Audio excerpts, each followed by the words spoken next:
अपना बिरसा मुंडा ने राजमारे मारा आदिवासी जागे गोयनार लो।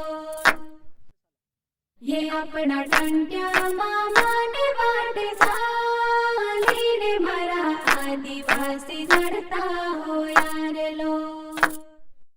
ये देखना हरो भरो खेत खलिहान रे मारा आदिवासी गरबोरा मेरे लो। हे अपनो धरती माता के पूजने वाला मारा आदिवासी गोरा भाला रे लो।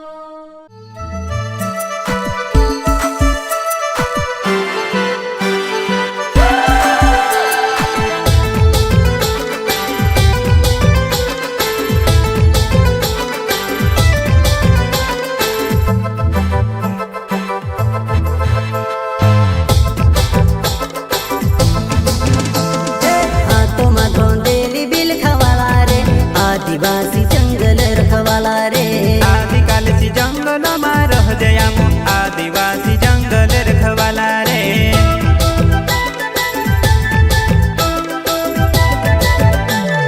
चल जंगल जमीन काज पूजे रे आदिवासी दुनिया ने रखवाला रे। बाप देव खतरी काज पूजे रे आदिवासी सबसे निराला रे।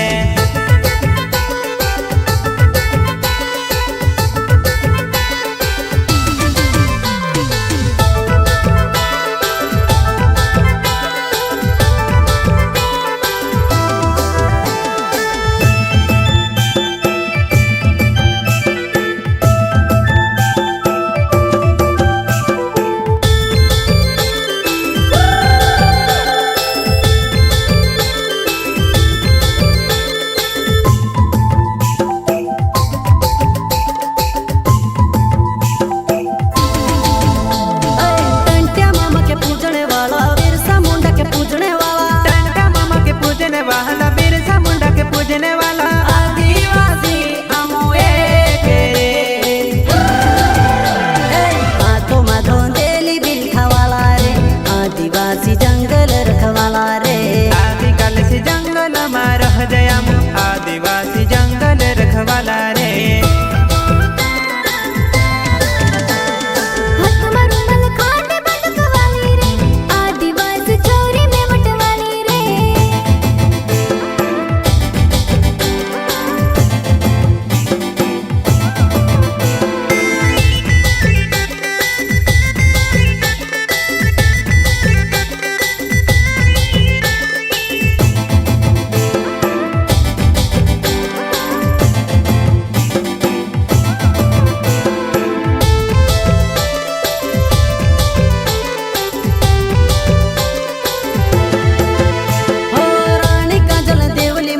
बाबा देव कंसरी माड़ी रानी काजल देवली माड़ी बाबा देव कंसरी माड़ी आदिवासी ने भगवान रे।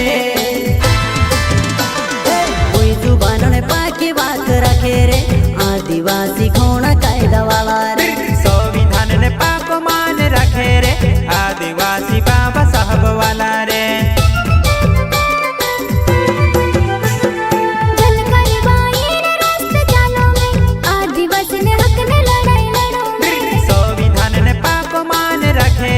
आदिवासी बाबा साहब वाला